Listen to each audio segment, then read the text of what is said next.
Sizing it. Okay, funny story about teriyaki. I actually went to a Korean barbecue. Nope, Mongolian barbecue after Oh, hiking the Narrows, which was pretty fun. With that sounds fun. Grant and a bunch of other people. And so you basically with a Mongolian barbecue, you fill up a bowl. You fill up a bowl full of stuff, right?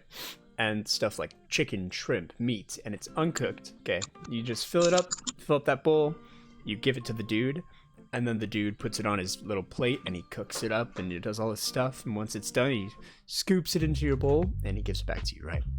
So I finish my bowl. I fill it up with the stuff that I want, and Grant tells me, you should fill it up big because when they cook it, it's gonna shrink. So I filled it up pretty big. I filled it up to the brim, and I was about to give it to the guy, and the lady working there who like watches over, she's just like another maid, no, server, waiter, kind of girl. By the way, these people are not. I don't know where they're from, but they speak very little English, and they were a little hard to understand.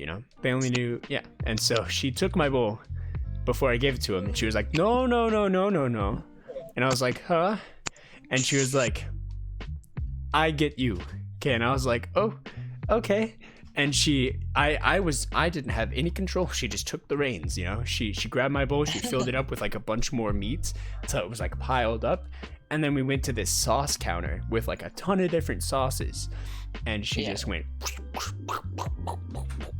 She filled up. She squirted every bottle there into it. That's amazing. Yeah, no, I get you. And she squirted. What? We're good. She squirted every single like sauce that you could into my bowl, and I was like, okay, we're doing it. And then she gave it to the guy. Dude cooks it up. He does the cool stuff, and then he does like into the bowl, like off the little pan. He gives it to me. It smells good. Like she knew what she was doing, and she filled it up with all the good stuff, gave all the good sauces, and I ate about half of it, and I was dead. like I was pretty full through about half of it. I'm not that big of a boy. I'm a big boy, but I can't eat that much, So I'm full for about half of it, and then I'm like, I know what's in here. I can smell the soy, and I'm sure every single one of those pumps had something I was allergic to, and my throat is just like, nope, and it's closed. You short? Yes, I'm very short. And so it was worth it. It tasted so good. You get I. Thank you guys in chat.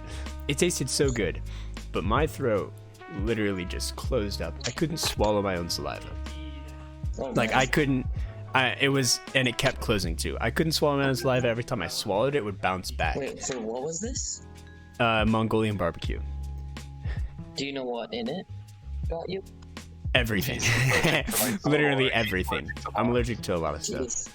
And so after eating it, my throat was closed and I didn't know what to do. It was closed enough that it was getting harder to breathe, and it kept closing more. And I was like, why did you keep eating it? No, I literally couldn't swallow. Okay. And so I was like, what do I do? Why did you keep eating I'm in it? this I'm in this public place and I'm dying and I don't want to make a disturbance. I was a little more shy. And so I just dying and he says he doesn't want to be I just went into the bathroom and stayed there for like 10 minutes, and every time a bunch of saliva gathered up, I would just spit instead of having to swallow it. And gosh. Similar story happened in Spanish class. Teddy, did it go down? You know what I'm talking about, Harley. Did it go down, David? Yeah, no, after a little bit, the swelling went down. It also happened on a volleyball trip. I drank a banana smoothie, and I was in the car, and I could feel my throat closing, and I was like, this isn't good. Yeah, I'm allergic to bananas, which is ironic, because my Instagram